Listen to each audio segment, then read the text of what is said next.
Lesson 90 is some more identities for your reference sheet. They're called the double angle and half angle identities. Go ahead and pause this video and copy all of these onto your reference sheet, and then we'll talk about them and do the examples. Just to point this out, as you're copying or before you copy or after you copy, we have sine of 2 theta equals 2 sine theta cosine theta. Then right here, this one's weird. Cosine of 2 theta actually has 3 different things that it could equal. Cosine squared theta minus sine squared theta, or 1 minus 2 sine squared theta, or 2 cosine squared theta minus 1.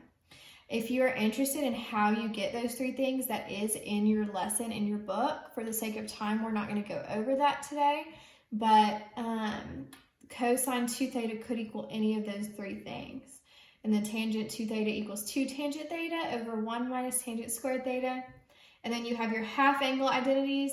Sine of theta over 2 equals square root of 1 minus cosine theta over 2. And the 2 is inside the square root. And then cosine theta over 2 equals square root of 1 plus cosine theta over 2. All right, so what we're going to do, we're going to do 2 examples. First one says, find cosine of 120 by using the double angle identities. Here's what you do. We are going to use these identities to help us solve this more easily. I want to rewrite 120 degrees as, it says double angle identities, so I need to rewrite it as 2 times an angle.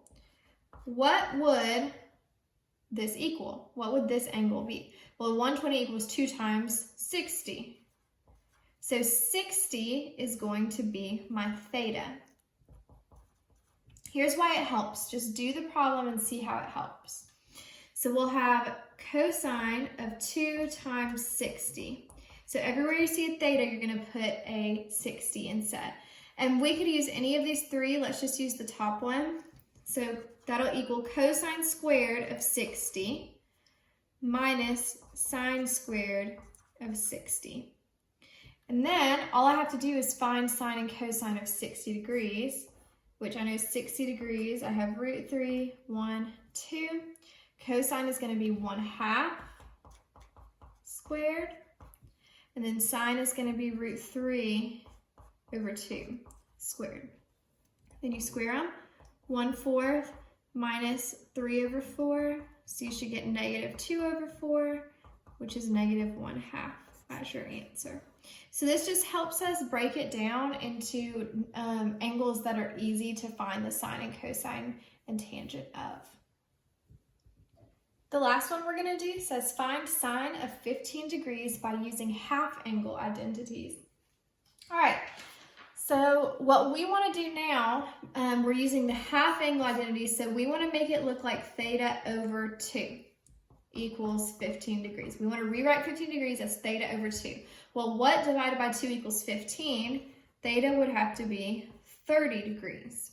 So we're going to rewrite this as sine of 30 over 2. So everywhere we see a theta, we're going to put 30 degrees. So sine of theta over 2 equals square root 1 minus cosine theta, which is 30, over 2. All right, so then you got to find cosine 30.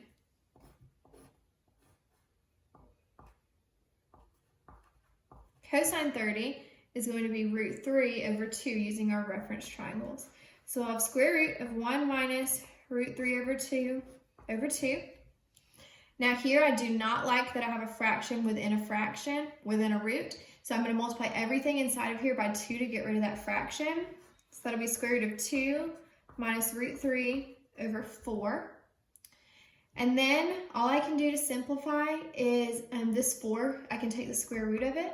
So I can rewrite this as 2 minus root 3, square root of 2 minus root 3 over 2. And that would be your answer. So again, we just use the identities to help us. We don't know sine of 15 degrees exactly. We would have to use our calculator for that, but now we can find it exactly with square roots by using half angle identities.